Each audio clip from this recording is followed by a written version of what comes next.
Everyone, Shri शिवाय नमस्तुभ्यम। कैसे हैं आप सब? आई होप आप सब बहुत अच्छे होंगे, स्वस्थ होंगे, मस्त होंगे। मैं भी बहुत अच्छी हूँ। तो जी, दिन है आज रविवार का और सुबह का ये टाइम है। तो सुबह के अभी 8:30 या मतलब 8 बजे का ये टाइम ये हो रहा है। तो यहाँ पे मैं बना रही हूँ सुबह का नाश्ता। और आज है हस्बैंड की छुट्टी, क्योंकि आज संडे है। तो संडे को हस्बैंड की छुट्टी रहती है और आज जो है ना, मैं बहुत आराम से सो के उठती हूँ छुट्टी के दिन। तो यहाँ पे नाश्ते में मैं बना रही हूँ मैगी और साथ में चाय। और आज जो है ना, मैगी बहुत दिन बाद बना रही हूँ मैं। कम से कम 2-2.5 महीने बाद ही मैगी बन रही है, क्योंकि ना ये सब चीज़ें खाना हम लोग बंद कर दिए थे। लेकिन आज हस्बैंड का मन था मैगी खाने का, तो फिर मैं सोची चलो बना ही लेते हैं। तो यहाँ पे मैगी और चाय जो है सुबह का नाश्ता बना रही हूँ।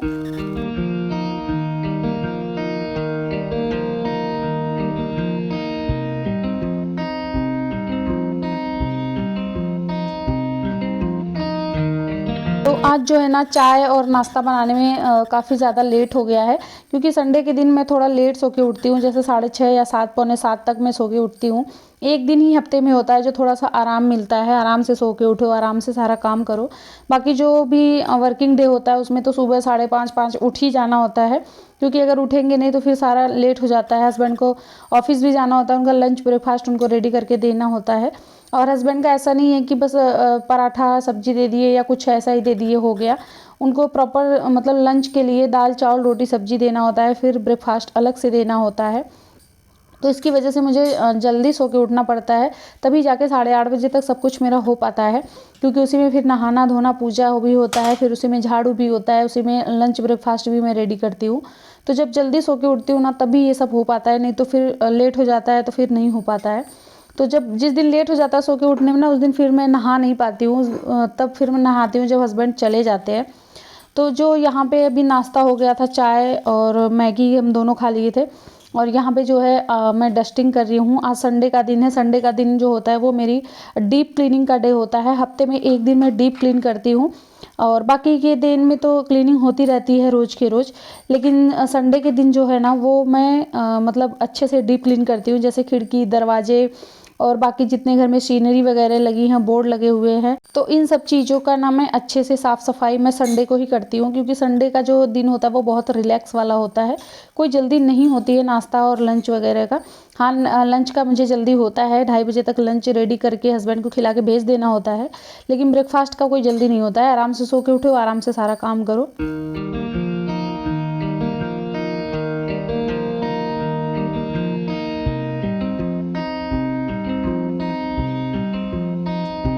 तो अभी जो है ना, ये मैं खिड़की वगैरह सब में अच्छे से साफ़ कर दी हूँ। खिड़कियों के पीछे मतलब सॉरी, पर्दे के पीछे खिड़कियों पे इतना ज़्यादा डस्ट होता है, धूल जमी हो जाती है। एक हफ्ते के अंदर ही इतना ज़्यादा धूल जम जाता है घर में ना, कि मैं सोचती रह जाती हूँ ये सब आता कहाँ से है। जबकि पहले मैं ना बालकनी का दरवाज़ा खोल के रखती थी, लेकिन अब जो है ना, मैं हमेशा बंद करके रखती हूँ, फिर भी पूरा धूल धूल ही हो जाता है। जब सर्दी का मौसम आता है ना, तब थोड़ा सा जाके आराम मिलता है। उस टाइम पे थोड़ा धूल वगैरह कम होता है घर में। बाकी गर्मियों के दिन में तो बहुत ज़्यादा धूल हो जाता है।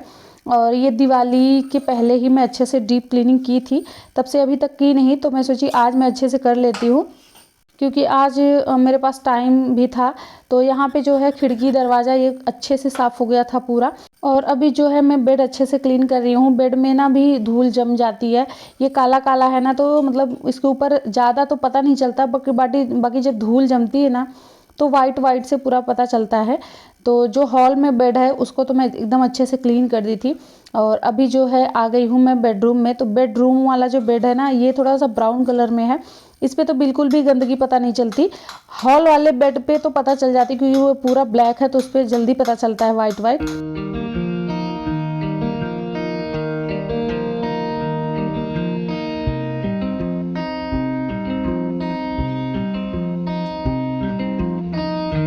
तो अभी जो है मैं घर में अच्छे से क्लीनिंग कर रही हूँ, और हस्बैंड जो है वो बाहर कर रहे हैं। बाहर मतलब वो सीढ़ियों पे कर रहे हैं, क्योंकि बाहर सीढ़ियों पे भी कुछ सामान रखा हुआ है, वहाँ स्पेस है सीढ़ी पे, तो वहाँ भी वो कर रहे हैं। फिर सीढ़ियों पे वो झाड़ू लगाएंगे, तो वो बाहर की सफाई कर रहे हैं, बालकनी की कर रहे हैं। और मैं जो है अंदर ही कर रही हूँ। तो यहाँ पे ये जो मतलब सारे बोर्ड लगे हुए हैं ना, इन सब पे भी इतनी धूल जमा हो जाती है, मैं तो परेशान हो जाती हूँ। अगर एक हफ्ते में ये सारी चीज़ें साफ़ ना करूँ ना तो फिर इसमें बहुत ज़्यादा धूल हो जाती है। और ये दिवाली में ही मैं फूल लगाई थी, जो मतलब लड़ियाँ लगी हुई थी, तो वो सारे फूल ना अब सूख गए थे एकदम से, तो उसे मैं सब निकाल दी हूँ। मंदिर का तो मैं पहले निकाल दी थी, बाकी दीवारों पे बाहर बालकनी में और सीढ़ियों पे जो भी डेकोरेशन हुआ था, तो वो सारे फूल एकदम से सूख गए थे। तो आज वो सारा का सारा मैं निकाल दी हूँ और उसको एक पॉलीथीन में करके मैं रख दी हूँ, क्योंकि उसका जो है ना बीज वो फिर मुझे उगाना है। ये बड़े वाले फूल थे, तो इसे अभी पॉलीथीन में डाल के रख दी हूँ। उसके बाद फिर मिट्टी में मैं इसको डाल दूँगी, तो ये अच्छे से फूल इसके आ जाएंगे, पेड़ बड़े हो जाएंगे। उसके बाद मैं गमले में उसको फिर लगा दूँगी उन पौधों को, तो बहुत अच्छे खासे गर्मियों में ना फूल हो जाता है। जैसे भगवान जी को चढ़ाने के लिए मेरे हो जाता है। बाकी जैसे ही सर्दियाँ आती है ना वो फिर सूख जाते हैं। सर्दियों में तो होता ही नहीं, सर्दी में तो हर एक पौधा सूख जाता है। तुलसी जी, समी, ये सारे बेल सब पौधे मेरे सूख गए थे, लेकिन इस बार मैं तुलसी जी को सूखने नहीं दूंगी। इस बार उनको मैं जैसे शाम होगा उठा के अंदर लेते आऊँगी, फिर सुबह के टाइम में बाहर कर दूँगी, क्योंकि कहते हैं ना कि सर्दियों में ठंड की वजह से ज़्यादा तुलसी जी सूख जाती है। तो यहाँ पे ये बाबू का, ये इसमें बाबू का ही कपड़ा मैं रखती थी, तो ये भी बहुत ज़्यादा गंदे हो गए थे। ये जो साइड साइड में इस पर सारा धूल जमा हो गया था, क्योंकि झाड़ू वगैरह लगता है, तो वो फिर उड़ के ना इन्हीं सब पे जाके जमा हो जाता है।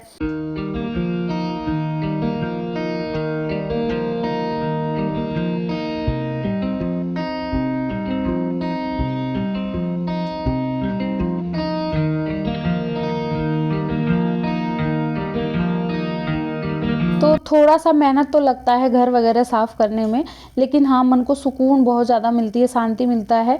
और अगर घर साफ़-सुथरा होता है ना तो पॉजिटिविटी होती है घर में, और बहुत ज़्यादा ही अच्छा लगता है। अगर घर गंदा हो, कपड़े गंदा या कुछ भी गंदा होता है, तो वो बिल्कुल भी अच्छा नहीं लगता है। तो ऐसा नहीं है कि घर अपने आप से साफ़ हो जाएगा, सामान अपने आप से साफ़ हो जाएगा, मेहनत तो लगती ही है, और रोज़ के रोज़ मेहनत लगती है। ये नहीं है कि रोज़ साफ़ ना करो और हफ्ते में 1 दिन ही मेहनत करके साफ़ कर दो, फिर वो पड़ा रहेगा। तो वो तो हफ्ते में 1 दिन की डीप क्लीनिंग होती है, लेकिन रेगुलर बेसिस पे भी जो क्लीनिंग होती है ना, वो अगर हम रोज़ रोज़ करते रहें ना, तब भी हमारा घर हमेशा चमचमाता रहेगा। तो मतलब मेरा घर ना हमेशा साफ़ सुथरा ही रहता है। आप लोग जब भी वीडियो में देख सकते हैं, जब भी मैं ब्लॉग डालती हूँ, हर चीज़ व्यवस्थित होती है, हर चीज़ चमकती रहती है, साफ़ सुथरा रहता है। जबकि मेरा बहुत छोटा सा बच्चा है, 3 साल का बच्चा है, वो सारा सामान उथल पुथल करती है, इधर उधर करती है, बहुत ज़्यादा। वो मतलब एक तरह से कह सकते हैं कि हाँ, वो बहुत परेशान करती है। मतलब वो क्या करती है, जो अभी ड्रॉर में साफ़ कर रही थी उसका सारा कपड़ा निकाल के वो लाके बेड पे रख देती है, कभी कुछ भी करती है। लेकिन वो जब करती है ना तो उसको मैं करने देती हूँ, कि जब वो फिर खेल लेती है मन भर के, फिर से मैं उसको फ़ोल्ड करके और फिर मैं उसको रखती हूँ। तो वो जब जो भी करती है उसको मैं करने देती हूँ। तो इसका मतलब नहीं है कि जो कपड़े पड़े हैं उसको वैसे ही पड़े रहे। तो इन सब चीज़ों में मेहनत बहुत लगती है। ऐसा नहीं है कि घर अपने आप से ही साफ़ सुथरा रहेगा या अपने आप से ही चमकेगा, किचन अपने आप से ही साफ़ सुथरा रहेगा। उसको करना पड़ता है, रोज़ रोज़ करना पड़ता है। बाकी की जो डीप क्लीनिंग है वो हफ्ते में 1 बार करनी पड़ती है। तो मतलब बाहर की सारी क्लीनिंग करने के बाद फिर मैं आ गई थी नहाने के लिए। और आज कोई प्लान नहीं था हमारा बाथरूम साफ़ करने का, बस यही सोची थी कि फिर अभी मैं नहा के बाल धुल को अब मैं फटाक से आ जाऊँगी, क्योंकि लंच भी मुझे बनाना है। और आज जो है कपड़े नहीं धोने थे, तो मतलब हर संडे को तो बहुत सारे कपड़े भी रहते हैं, हस्बैंड के 1 हफ्ते के पूरे ऑफिस के कपड़े रहते हैं धोने के लिए। तो आज कपड़े नहीं थे धोने के लिए, तो मैं सोची कि मैं अच्छे से बाथरूम साफ़ कर देती हूँ। मुझे बाथरूम थोड़ा थोड़ा सा गंदा लग रहा था, क्योंकि इसके जो टाइल्स है ना वो भी वाइट कलर में हैं, और नीचे का जो फ्लोर है वो भी वाइट कलर का है, तो बहुत ज़्यादा से गंदा लगने लगता है, बहुत जल्दी गंदा होता है। और नीचे का जो फ्लोर है ना वो थोड़ा थोड़ा ब्लैक ब्लैक सा लग रहा है, जैसे लग रहा है इसमें कितनी गंदगी है, बट ऐसा नहीं है। ये इस पे ना मतलब कुछ गिर गया था, उसकी वजह से ये दाग सा हो गया है। कितना भी साफ़ करो, कैसा भी करके साफ़ करो, ये अच्छे से साफ़ नहीं होता है। और मैं बहुत साफ़ करती हूँ, रगड़ रगड़ के साफ़ करती हूँ। तो जो साइड साइड की सारी दीवार है उसको तो मैं अच्छे से ही क्लीन कर ली थी। और आधे घंटे पहले ही मैं बाथरूम वाला हार्पिक जो है क्लीनर में डाल के गई थी, कि ताकि अच्छे से मतलब वो फूल जाएगा ना तो बहुत इजीली क्लीन हो जाता है, बाथरूम चमकने लगता है एकदम से।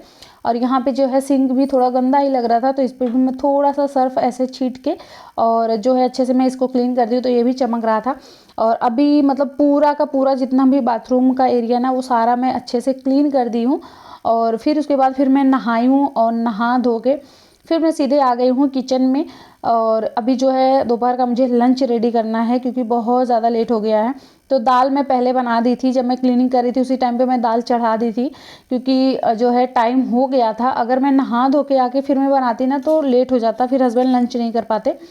तो इसकी वजह से जब मैं साफ़ सफाई कर रही थी उसी टाइम पे मैं दाल चढ़ा दी थी। दाल बन गया था, दूध भी गर्म हो गया है, सिर्फ सब्जी में छौंक लगाना था और चावल बनाना था क्योंकि आज जो है दोपहर का लंच दाल चावल और सब्जी साथ में अचार सलाद ये सब हो जाएगा।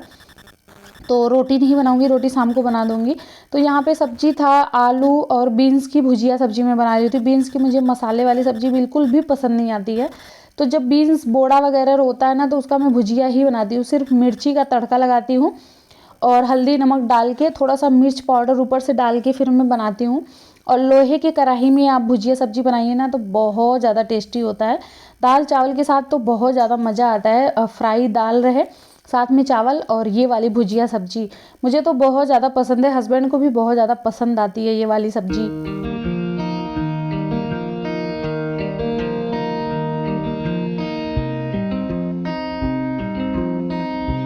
तो यहाँ पे जो है लंच हो गया था हम दोनों का। उसके बाद हस्बैंड चले गए थे लंच करके अपने ऑफिस और अभी जो है शाम का टाइम हो गया है, शाम के 6 बज रहे हैं। तो यहाँ पे जो है अभी बाबू को मैं रेडी कर रही हूँ क्योंकि आज मुझे जाना है इस्कॉन टेम्पल, आज संडे का दिन है। तो दीदी का फ़ोन आया था, बोली थी इस्कॉन टेम्पल चलेगी क्या? मैं बोली हाँ चलिए। तो वो उधर दीदी अपना उधर से अपने घर से आ जाएंगी और मैं इधर से आ जाऊँगी क्योंकि हम दोनों के घर के बीच में ही इस्कॉन टेम्पल है। और अगर मुझसे कोई पूछे ना कि सबसे ज़्यादा खुशी कहाँ मिलती है, सबसे ज़्यादा सुख कहाँ मिलता है, सबसे ज़्यादा आनंद कहाँ आता है, तो वो तो मैं बोलूँगी इस्कॉन टेम्पल। मुझे इस्कॉन टेम्पल बहुत ज़्यादा पसंद है जाना, बहुत ही ज़्यादा अच्छा लगता है मुझे। तो यहाँ पे मैं भी रेडी हो गई थी और बाबू भी रेडी हो गया था और मैं जो है अभी घर पे दिया जला रही हूँ क्योंकि शाम का टाइम हो गया, दिया जलाने का टाइम हो गया है। तो अगर मैं पहले निकल गई होती तो फिर आने के बाद दिया जलाती, बट अभी मैं दिया जलाने के टाइम पे घर पे ही हूँ। तो इसी वजह से मैं घर पे भगवान जी को दिया जलाती हूँ, जो मैं रेगुलर दिया जलाती हूँ। दिया जला के मैं पूजा वगैरह कर ली हूँ और अभी जो है मैं मंदिर जाने के लिए तैयार हो रही हूँ। यहाँ पे रख रही हूँ बाबू का पानी और इसका बॉटल का दूध, क्योंकि ये कभी भी दूध मांगने लगती है, कहीं भी मांगने लगती है, तो मुझे थोड़ा सा ज़रूर रख के लेके जाना पड़ता है और पानी तो हमेशा साथ में ही रखना पड़ता है। तो यहाँ पे अभी जो है दीदी का फ़ोन आया था कि मैं थोड़ा सा लेट होऊंगी, तो मैं सोची जब तक वो लेट हो रही हैं तब तक मैं फटाफट से सब्जी काट लेती हूँ क्योंकि आऊँगी ना वहाँ से 8 बजे रात को, फिर सब्जी काटो खाना बनाओ तो काफ़ी ज़्यादा टाइम हो जाता है और कहीं से आओ ना उसके बाद जैसे काम करने का मन ही नहीं करता है। तो मैं कभी भी कहीं भी जाती हूँ ना तो पहले अपना काम मैं कंप्लीट करके जाती हूँ, जितना हो सकता है उतना काम मैं कर लेती हूँ ताकि वहाँ से आने के बाद ज़्यादा काम ना हो कि मैं उसी में फिर परेशान हो जाऊँ। तो इसकी वजह से मुझे कहीं भी जाना होता है तो मैं पहले अपना काम घर का कंप्लीट करके ख़त्म करके ही जाती हूँ। जहाँ 1 घंटे पहले जाना वहाँ 2-3 घंटे पहले से ही मैं अपना काम स्टार्ट कर देती हूँ करना। तो इसके बाद यहाँ पे जो है हम लोग पहुँच गए थे इस्कॉन टेम्पल और आप देख सकते हैं इतना ज़्यादा आनंद आता है, इतना ज़्यादा सुख मिलता है, खुशी मिलती है, मतलब मैं शब्दों में बयान नहीं कर सकती कि कितना ज़्यादा अच्छा लगता है इस्कॉन टेम्पल जाना। वहाँ का कीर्तन, वहाँ का भजन मतलब एकदम आनंदमयी होता है। जितने टाइम वहाँ पे कीर्तन होता है ना उतने टाइम तो मतलब लगता है कि मैं किसी दूसरी दुनिया में आ गई हूँ। अपनी जो रियल लाइफ होती है, अपने जो लोग होते हैं वो सारा शुद्ध भूल जाती हूँ मैं, तो मुझे तो बहुत ज़्यादा पसंद है। और वहाँ पे जितने लोग आते हैं शायद सबको यही चीज़ अच्छा लगता है। तो मैं तो पहुँच गई थी, दीदी भी अभी भी नहीं पहुँची थी और आरती का टाइम हो गया था तो आरती शुरू हो गई थी।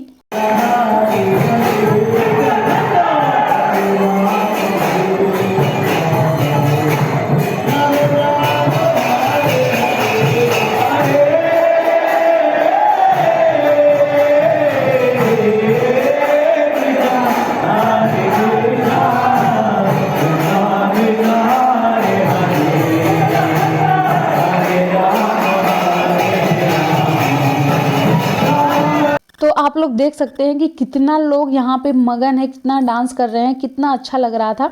तो आरती ख़त्म हो गई थी, उसके बाद भी हरे राम हरे कृष्ण ये चल रहा था और जो है पर्दे लग गए थे भगवान के सामने। अब इसके बाद फिर 7:15 बजे यहाँ पे आरती होती है जो कि शयन आरती होती है। तो सुबह में 2 आरती होती है, शाम के टाइम 2 आरती होती है। अगर सुबह में नहीं पहुँच पाते हैं तो शाम को तो ज़रूर जाते हैं। और आज का दिन था संडे और संडे को यहाँ पे बहुत भीड़ होती है क्योंकि हर किसी की छुट्टी होती है। और हर कोई आना चाहता है मंदिर, तो हर कोई आता है यहाँ पे और यहाँ बहुत भीड़ होती है। अभी तो ये 6:30 बजे की आरती में इतनी भीड़ है, उसके बाद 8 बजे आरती में इससे भी ज़्यादा भीड़ होती है और बाकी के दिन भी यहाँ बहुत ज़्यादा भीड़ होती है, बहुत ज़्यादा अच्छा लगता है। तो आई होप आपको हमारा ब्लॉग अच्छा लगा है। ब्लॉग अच्छा लगेगा तो प्लीज़ मेरे चैनल को सब्सक्राइब करिएगा, एक प्यारा सा कमेंट करिएगा कि आपको हमारा ब्लॉग कैसा लगता है और अपने ब्लॉग में मैं क्या चेंजिंग लाऊँ प्लीज़ बताइएगा। तो चलिए मिलते हैं नेक्स्ट वीडियो में, तब तक के लिए बाय, थैंक्स फॉर वॉचिंग।